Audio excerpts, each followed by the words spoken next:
Biografías de grandes cristianos. Carlos Finney, apóstol de avivamientos, 1792-1875. En el siglo XIX había cerca de la aldea de Nueva York Mills una fábrica de tejidos movida por la fuerza de las aguas del río Oriskany. Cierta mañana los operarios conversaban conmovidos sobre el poderoso culto de la noche anterior, celebrado en el edificio de la escuela pública. Poco después de comenzar a oírse el ruido de las máquinas, el predicador, un joven alto y atlético, entró en fábrica. El poder del Espíritu Santo todavía permanecía sobre él. Al verlo, los operarios sintieron la culpa de sus pecados, al extremo de tener que hacer grandes esfuerzos para poder continuar trabajando. Al pasar cerca de dos muchachas que trabajaban juntas, una de ellas en el momento que enmendaba un hilo fue presa de tan fuerte convicción que cayó al suelo llorando.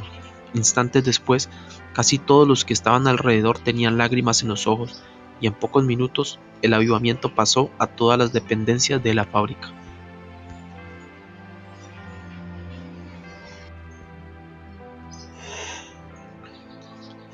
El director, viendo que los operarios no podían trabajar, creyó que sería mejor que cuidasen de la salvación del alma y ordenó que parasen las máquinas. La compuerta de las aguas se cerró y las noches él escribió sobre lo sucedido lo siguiente: cuando me desperté por la mañana, la luz del sol penetraba en mi aposento. No encontraba palabras para expresar mis sentimientos al ver la luz del sol. En ese mismo instante el bautismo del día anterior volvió sobre mí. Me arrodillé al lado de la cama y lloré del gozo que sentía. Pasé mucho tiempo sin poder hacer nada sino derramar mi alma delante de Dios. Durante el día, la gente se ocupó en hablar de la conversión del abogado. Al anochecer, sin que se hubiese anunciado ningún culto, se congregó una gran multitud en el templo. Cuando Finney narró lo que Dios había hecho en su alma, muchas personas se conmovieron profundamente. Uno de los presentes sintió tanta convicción que volvió a su casa olvidando el sombrero.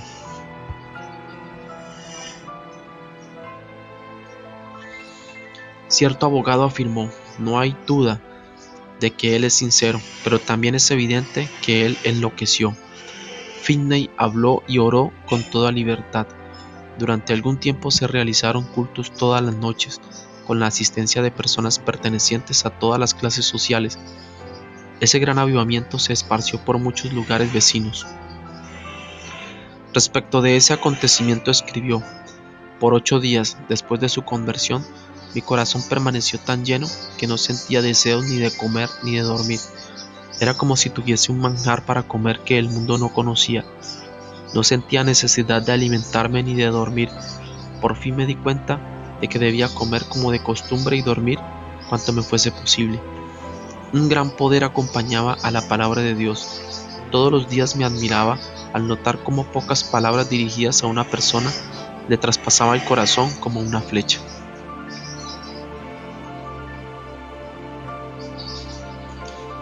No demoré mucho en ir a visitar a mi padre. Él no era salvo. El único miembro de la familia que profesaba la religión era mi hermano menor. Mi padre me recibió en la puerta de entrada y me preguntó: ¿cómo estás, Carlos? Le respondí: bien, padre mío, tanto de cuerpo como de alma. Pero papá, tú ya estás entrado en años. Todos tus hijos ya son adultos y están casados. Sin embargo, nunca oí a nadie orar en tu casa. Él bajó la cabeza y comenzó a llorar diciendo: es verdad, Carlos, entra y ora tú mismo.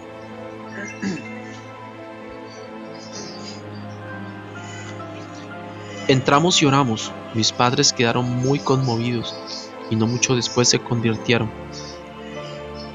Si mi madre había alimentado alguna esperanza antes, nadie lo sabía. Fue así como ese abogado, Carlos G. Finney, perdió todo el gusto por su profesión y se convirtió en uno de los más famosos predicadores del Evangelio. Sobre su método de trabajo él escribió: di un gran énfasis a la oración, porque la consideraba indispensable. Si realmente queríamos un avivamiento,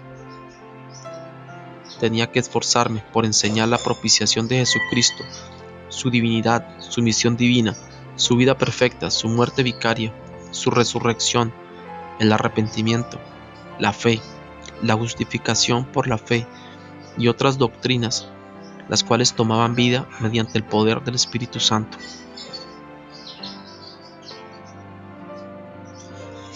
Los medios empleados eran simplemente la predicación, los cultos de oración, mucha oración en secreto, evangelización personal intensiva y cultos para la instrucción de los interesados. Yo tenía la costumbre de pasar mucho tiempo orando. Creo que a veces oraba realmente sin cesar. También vi que era muy provechoso observar frecuentemente días enteros de ayuno en secreto.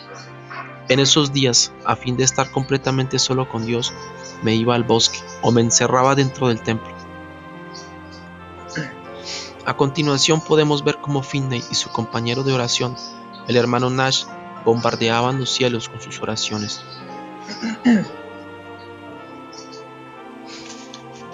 Casi a 1 kilómetro de distancia de la residencia del Señor S. vivía cierto adepto del universalismo. Debido a sus preconceptos religiosos rehusaba asistir a los cultos. Cierta vez el hermano Nash, que estaba hospedado conmigo en la casa del Señor S., se retiró al bosque para luchar en oración, solo, bien temprano de madrugada, según era su costumbre. En esa ocasión la mañana estaba tan serena que podía oírse cualquier sonido a gran distancia. El universalista, al levantarse de madrugada, salió de casa y oyó la voz de quien oraba. Después dijo que percibió que se trataba de una oración, a pesar de que no llegó a comprender muchas de las palabras, pero sí reconoció quién oraba. Aquello le traspasó el corazón como una flecha. Sintió la realidad de la religión como nunca.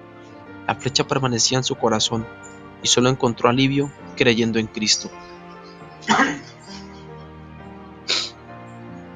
Respecto al espíritu de oración, Finney afirmó que era común en esos avivamientos que los recién convertidos se sintiesen llevados del deseo de orar, hasta el punto de orar durante noches enteras, hasta faltarle las fuerzas físicas. El Espíritu Santo constreñía grandemente el corazón de los creyentes y sentían constantemente la responsabilidad por la salvación de las almas inmortales. La seriedad de sus pensamientos se manifestaba en el cuidado con que hablaban y se comportaban. Era muy común encontrar creyentes reunidos en un lugar, arrodillados orando, en vez de estar platicando. En cierta época en que las nubes de la persecución eran cada vez más negras, Finney, como era su costumbre en tales circunstancias, se sintió guiado a disiparlas orando. En vez de enfrentar las acusaciones hablando en público o en privado, él oraba. Acerca de su experiencia, él escribió: alcé mis ojos a Dios con gran anhelo, día tras día rogándole que me mostrase el plan que debía seguir y me concediese la gracia para soportar la borrasca. El Señor me mostró en una visión lo que tenía que enfrentar. Él se acercó tanto a mí mientras yo oraba que mi carne literalmente se estremecía sobre mis huesos. Temblaba de la cabeza a los pies, con pleno conocimiento de la presencia de Dios.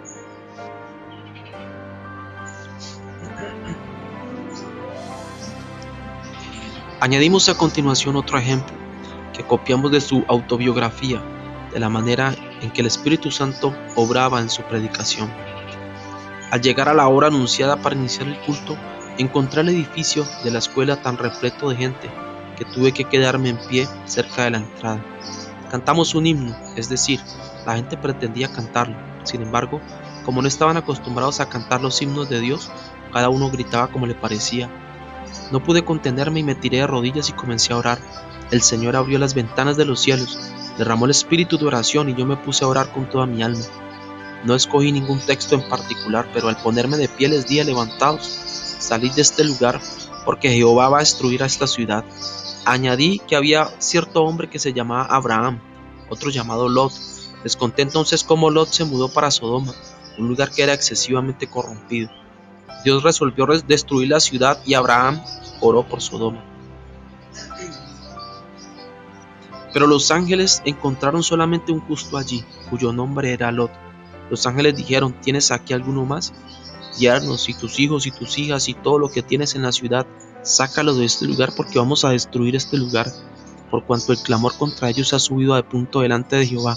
Por tanto, Jehová nos ha enviado para destruirlo.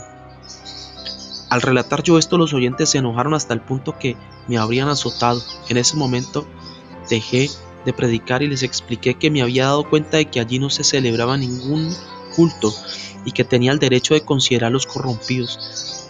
Destaqué eso con más y más énfasis, con el corazón lleno de amor, hasta no poder ya contenerme más. Después de hablarles de esa manera durante unos 15 minutos, pareció envolver a los oyentes una tremenda solemnidad y comenzaron a caer al suelo, clamando y pidiendo misericordia. Si yo hubiese tenido en cada mano una espada, no habría podido derribarlos tan prontamente como iban cayendo. En efecto, 2 minutos después de que los oyentes sintieron el impacto del Espíritu Santo al caer sobre ellos, casi todos estaban caídos de rodillas o postrados en el suelo. Todos los que podían articular palabras oraban por sí mismos. Tuve que dejar de predicar porque los oyentes no prestaban más atención. Vi al anciano que me había invitado a predicar sentado en medio del salón, mirando a su alrededor estupefacto. Grité bien alto para que él me oyese porque había mucho ruido y le pedí que orase. Él cayó de rodillas y comenzó a orar con voz retumbante, pero la gente no le prestó ninguna atención. Entonces grité: ustedes no están todavía en el infierno, quiero guiarlos a Cristo. Mi corazón rebosaba de gozo al presenciar semejante escena. Cuando pude dominar mi sentimiento, me volví hacia un muchacho que estaba cerca de mí. Conseguí llamar su atención y prediqué a Cristo en voz bien alta en su oído. Luego, al contemplar la cruz de Cristo, él se calmó por un momento y comenzó a orar fervorosamente por los otros.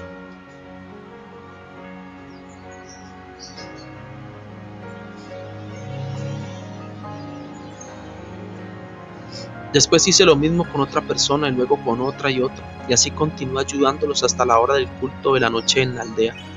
Dejé al anciano que me había invitado a predicar allí, para que continuase la obra con los que oraban. Al volver había todavía tantos clamando a Dios que no podíamos clausurar la reunión, la cual continuó durante el resto de la noche. Al amanecer el día, algunos todavía permanecían con el alma herida, no se podían levantar, y para dar lugar a las clases fue necesario llevarlos a una residencia no muy distante. En la tarde me mandaron a llamar porque el culto aún no había terminado. Solo en esta ocasión llegué a saber la razón de por qué mi mensaje había enfadado al auditorio. Aquel lugar se lo conocía con el nombre de Sodoma, y en él habitaba un solo hombre piadoso, a quien el pueblo llamaba Lot. Él era el anciano que me había invitado a predicar.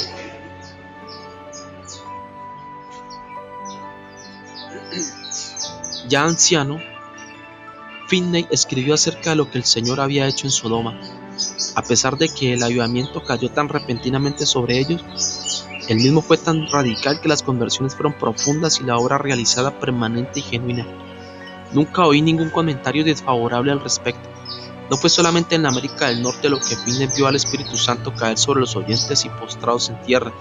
En Inglaterra, durante los 9 meses de evangelización allí, grandes multitudes en cierta ocasión, más de 2000 personas de una sola vez, se postraron también mientras él predicaba.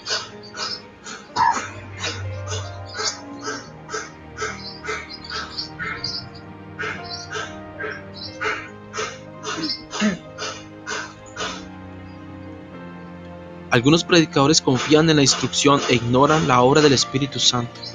Otros, con razón, rechazan tal ministerio infructífero y carente de gracia. Oran para que el Espíritu Santo se haga cargo y se regocijan con el gran progreso de la obra de Dios. Pero otros más, como Finney, se dedican a buscar el poder del Espíritu Santo sin despreciar la ayuda de la instrucción, obteniendo con ello resultados increíblemente más grandes. Durante los años de 1851 a 1866, Finney fue director del colegio de Oberlin y enseñó a un total de 20.000 estudiantes. Él daba más énfasis a la pureza de corazón y al bautismo en el Espíritu Santo que a la preparación del intelecto. De Oberlin salió una corriente continua de alumnos llenos del Espíritu Santo. Así, después de años de intensivo evangelismo y debido a sus esfuerzos realizados en el colegio en 1857, Finney veía la conversión a Dios de unas 50.000 almas todas las semanas. Los diarios de Nueva York a veces casi no publicaban otras noticias sino las del avivamiento. Sus lecciones a los creyentes sobre avivamiento se publicaron primero en un periódico y después en un libro de 445 páginas que se tituló Discursos sobre avivamientos. Las primeras 12 ediciones de 12.000 ejemplares se vendieron acabadas de salir de la prensa. Se imprimieron otras ediciones en varios idiomas. Una sola casa editora de Londres publicó 80.000 ejemplares. Entre sus otras obras de circulación mundial se cuentan las siguientes: su autobiografía, discursos a los creyentes y teología sistemática. Los convertidos en los cultos de Finney eran constreñidos por la gracia de Dios a ir de casa en casa para ganar almas. Él mismo se esforzó en preparar el mayor número de obreros en el colegio Oberlin, pero el deseo que ardía siempre en todo lo que hacía era transmitir a todos el espíritu de oración. Predicadores como Abel Carey y el padre Nash viajaban con él, y mientras él predicaba ellos continuaban postrados orando. Son de él las palabras siguientes: si yo no tenía el espíritu de oración no conseguía nada. Si por un día o por una hora yo perdía el espíritu de gracia y de súplicas, no podía predicar con poder y obtener resultados y ni siquiera ganar almas personalmente. Para que nadie juzgue que su obra fue superficial, citamos a otro escritor. Se descubrió mediante una investigación a fondo que más de 85 de cada 100 personas que se convirtieron debido a la predicación de Finney permanecieron fieles a Dios, mientras que 75 de cada 100 personas que se convirtieron en los cultos de algunos de los más importantes predicadores luego se desviaron. Parece que Finney tenía el poder de impresionar la conciencia de los hombres respecto a la necesidad de vivir en santidad, de tal manera que produjo frutos más permanentes.